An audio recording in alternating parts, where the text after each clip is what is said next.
Hello and welcome on crucial chemistry.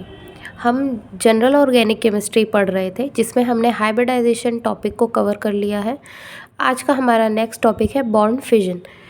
अब सबसे पहले तो मैं ये बता दूं कि बॉन्ड हम सबको पता है, सिग्मा बॉन्ड, पाई बॉन्ड, हमने हर बॉन्ड काफ़ी टाइप के पढ़े हुए हैं। फिजन का मतलब होता है ब्रेकिंग।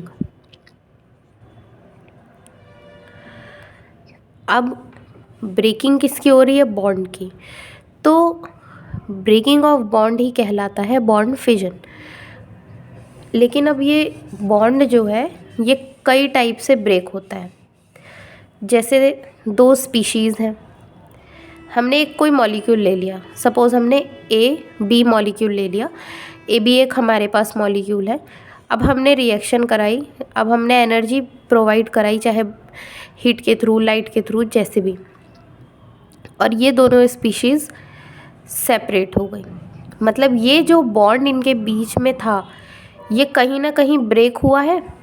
भाई ब्रेक हुआ तभी तो ये एटम में कन्वर्ट हुई। यहाँ ये मॉलिक्यूल था, अब ये दो स्पीशीज़ कन्वर्ट हो रही हैं, दो एटम बन रहे हैं। तो क्योंकि ये बॉन्ड ब्रेक हुआ इस वजह से ये दोनों सेपरेट हुए। अब हमें ये देखना है कि ये स्पीशीज़ जो बन रही, मतलब दो एटम जो बन रहे हैं, ये न्यूट्रल हैं या फिर चार्ज्ड हैं, या हम बोलें कि फ्री रेडिकल है। भाई हमें ये तो पता होना चाहिए ना कि बॉन्ड बनने के बाद मॉलिक्यूल बना, फिर लेकिन जब बॉन्ड ब्रेक हो रहा है तब फिर उसके बाद क्या होगा? उसके बाद तो एटम जो बन रहा है, ये एटम दोनों हमारे कैसे हैं? तो चलिए हम देखते हैं।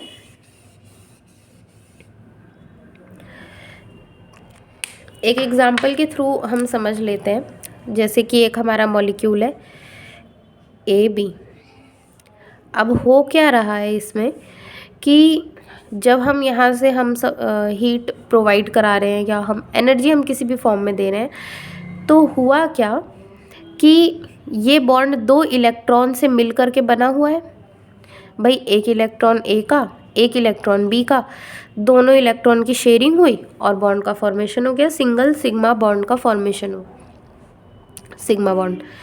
अब हुआ क्या कि मैं अगर ये बताऊं कि इलेक्ट्रोनेगेटिविटी जो है वो बी की ज़्यादा है ए से।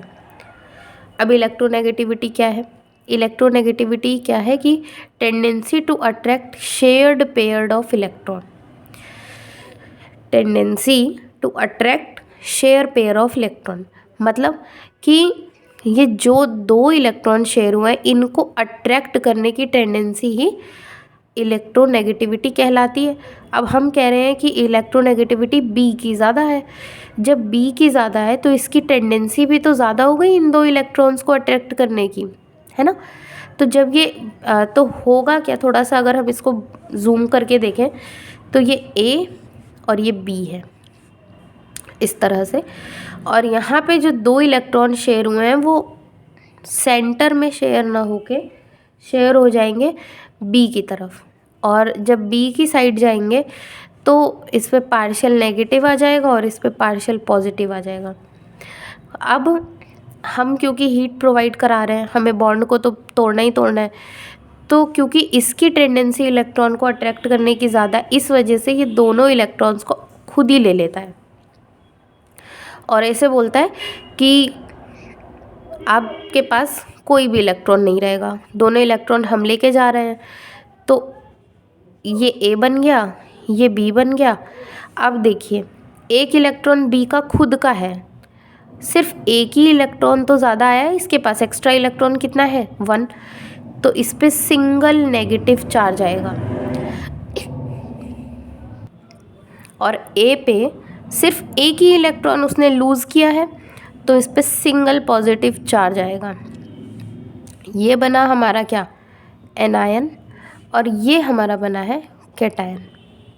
ठीक, तो एनायन स्पीशीज़ और कैटायन स्पीशीज़, दो स्पीशीज़ यहाँ पे जनरेट हुई हैं। ठीक है, अब एक एग्जांपल हम और देखते हैं।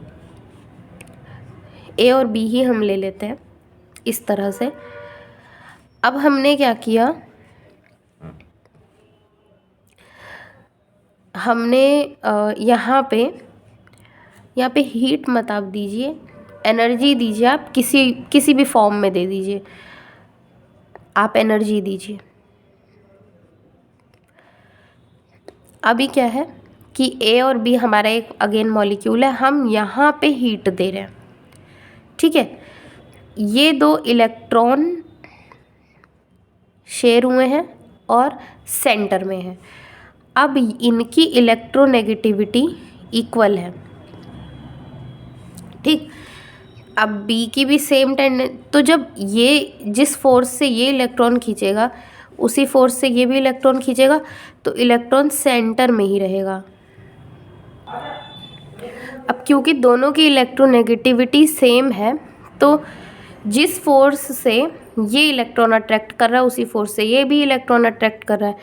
तो जब ये सेपरेट होंगे तो ये अपना इलेक्ट्रॉन ले लेगा, ये अपना इलेक्ट्रॉन ले लेगा और ये बना लेंगे फ्री रेडिकल, ठीक है, फ्री रेडिकल।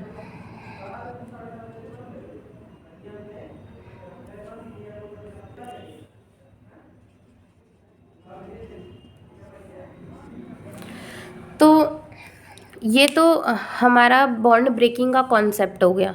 अभी हम इसी को थोड़ा सा कैटेगराइज करके पढ़ेंगे। ये आपने एग्जांपल्स देख लिए। अब देखिए बॉन्ड फिजन कितने टाइप का होता है।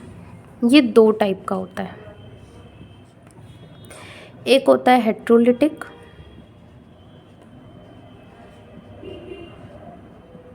हेट्रोलिटिक बॉन्ड फिजन, और एक होता है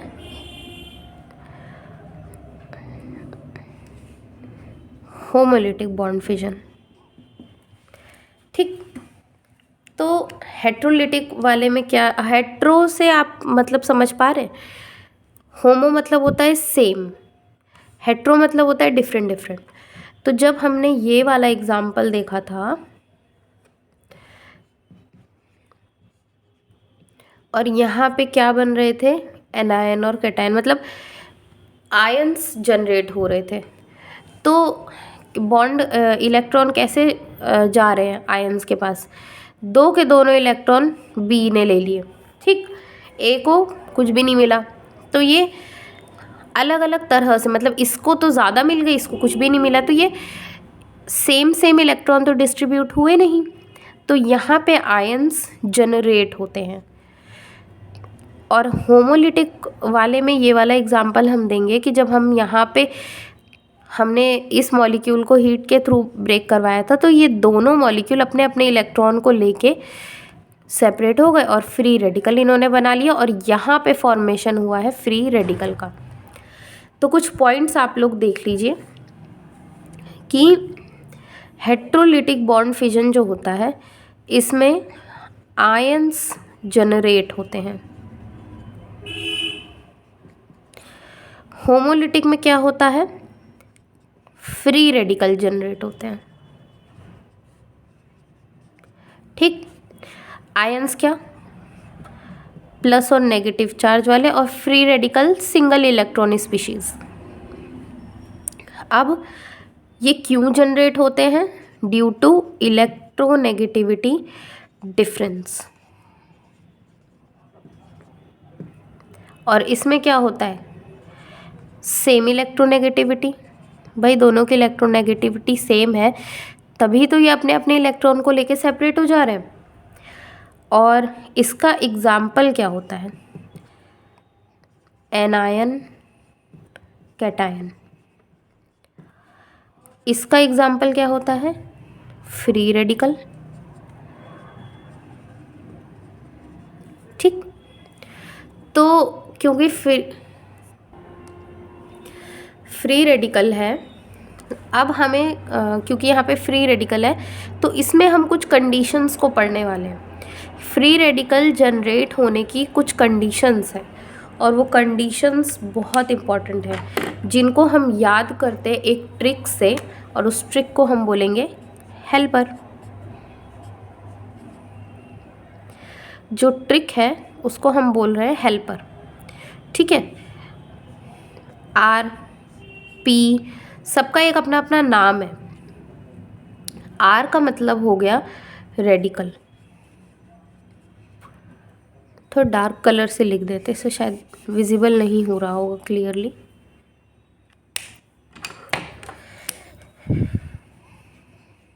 हेल्पर, R का मतलब है रेडिकल, P का मतलब है पर एसिड, L का मतलब लाइट, E का मतलब है इलेक्ट्रिक और H का मतलब है हीट। जहाँ पे भी आपको ये दिखेगा, ये कंडीशन जहाँ आपको दिखेगी, वहाँ पे फ्री रेडिकल का जनरेशन होगा। मैंने यहाँ पे हीट का सिंबल बनाया है, ये हीट। जब भी आप हीट देखेंगे आपके दिमाग में सबसे पहले आना चाहिए कि ये जो रिएक्शन है ये किस तरह से हो रही होगी, फ्री रेडिकल मैकेनिज़्म के थ्रू हो रही होगी। ये हम तो इस तरह से ये हो गया हमारा पूरा बॉन्ड फिजन। बॉन्ड फिजन दो टाइप के होते हैं, heterolytic bond fission, homolytic bond fission. ठीक है, अब हेट्रोलिटिक आपने देख लिया इस तरह से। बी पे माइनस क्यों आ रहा है, क्योंकि ये ज़्यादा इलेक्ट्रोनेगेटिव है। ठीक, और हेट्रोलिटिक बॉन्ड फिजन क्यों होता है, क्योंकि इलेक्ट्रोनेगेटिविटी डिफरेंस होता है एटम्स में और यहाँ पे आयंस का जनरेशन होता है। इनका एग्जाम्पल एनायन कैटायन हो गया। अब होमोलिटिक बॉन्ड फिजन ये क्यों होता है, क्योंकि इलेक्ट्रोनेगेटिविटी एटम्स की सेम होती है और यहाँ पे फ्री रेडिकल जनरेट होते हैं।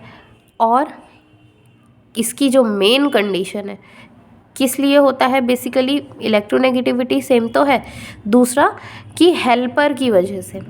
हेल्पर मतलब H मतलब हीट, इलेक्ट्रिक, लाइट, पर एसिड और रेडिकल। ठीक है, तो यहाँ पे हमारा ये एक बहुत ही छोटा सा टॉपिक था बॉन्ड फिजन का, जो कि कंप्लीट होता है। इसके आगे आने वाले टॉपिक में हम पढ़ेंगे inductive effect. So keep learning.